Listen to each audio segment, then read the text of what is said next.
Peran Indonesia dalam perdamaian dunia. Perdamaian dan keamanan internasional merupakan hal yang sangat penting bagi suatu negara, sebab hal itu dapat membuat warga negara merasa nyaman dan tentram ketika menduduki negara tersebut. Tak heran jika banyak negara pun selalu berupaya untuk menciptakan perdamaian, bukan saja di negaranya sendiri, tetapi juga di dunia. Indonesia salah satunya, yang memiliki peran aktif dalam menciptakan perdamaian dunia. Berikut beberapa peran Indonesia dalam perdamaian dunia. Misi Garuda. Kontingen Garuda atau Pasukan Garuda.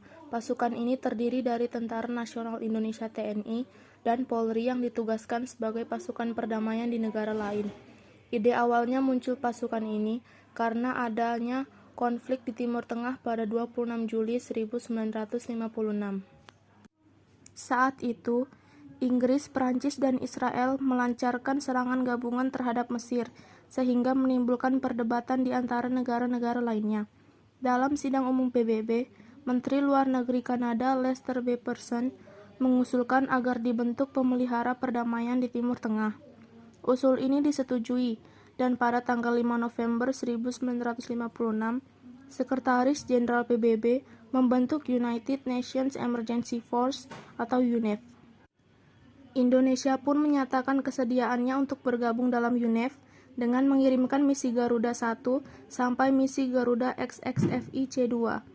Menurut data Kementerian Luar Negeri, pada Senin 21 Maret 2016, Indonesia menjadi kontributor terbesar ke-10 pasukan pemeliharaan perdamaian PBB dari 124 negara.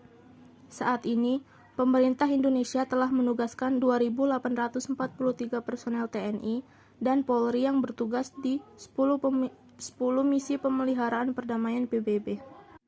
Kontribusi pasukan Indonesia ke misi pemeliharaan PBB merupakan wujud pelaksanaan mandat konstitusi yang mengamanatkan Indonesia untuk ikut melaksanakan ketertiban dunia.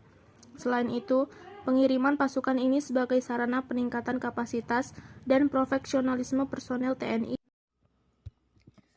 Selanjutnya adalah gerakan non-blok atau yang biasa disebut dengan GNB.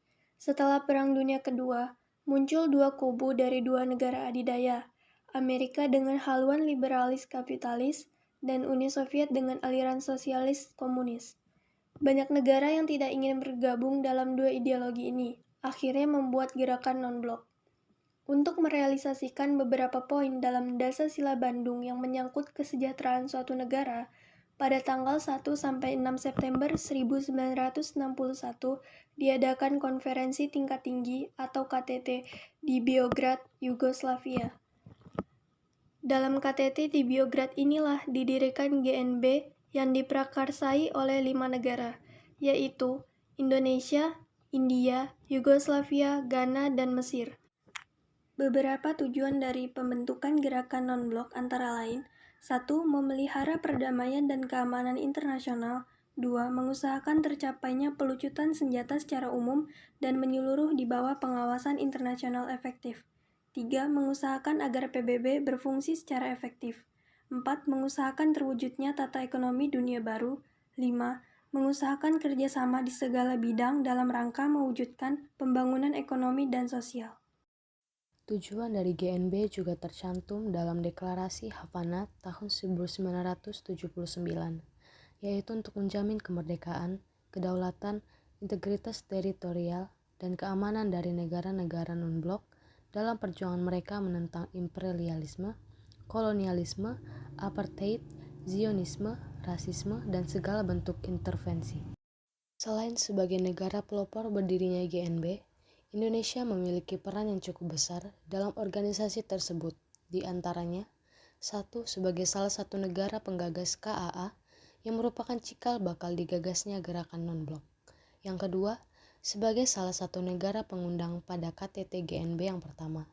Hal ini karena Indonesia merupakan salah satu pendiri GNB dan berperan besar dalam mengundang atau mengajak negara lain untuk bergabung dalam KTT.